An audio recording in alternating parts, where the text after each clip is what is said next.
estar en un entorno como el nuestro. Bueno, buenos días a todos. En primer lugar, me dirijo en gallego, eu creo que entendemos todo, ¿no? Dar as gracias a Iberdrola, a plataforma Vente a Vivir un Pueblo, porque creo que nos aporta moita visibilidad. Bueno, gracias por escoller Vilariño tamén para facer este acto, porque para mí, desde logo, é un orgullo, ¿no? Esa colaboración tamén con Iberdrola, que é mutua, pois tamén se agradece que se volquen unha vez máis no rural e que se volquen no noso concello.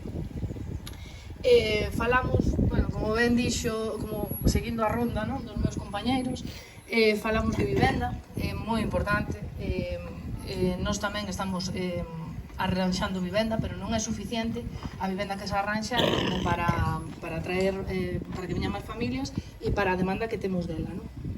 Falamos de traballo, é moi importante, pero sabemos que hai moito nicho de mercado para traballar no rural. Non é unha utopía vir ao rural.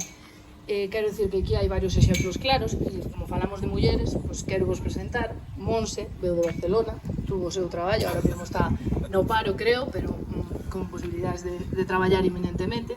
Temos a Inés, que creou a Casa do Maior, que abriu fai uns meses, e como vedes, os veciños do lado pois, forman parte desa Casa do Maior. Ela veu desde Andalucía, ten 28 anos. Temos dous chicos, un pouco máis atrás, que acaban de chegar de Andalucía tamén. Un acaba de conseguir traballo, se non me equivoco, xa é fixo, non? O traballo. Ya es fijo el trabajo que conseguiste, non? Se supone. Se supone. Pois hace un mes que llegaste aquí? No hace un mes. Bueno, pues para que veáis.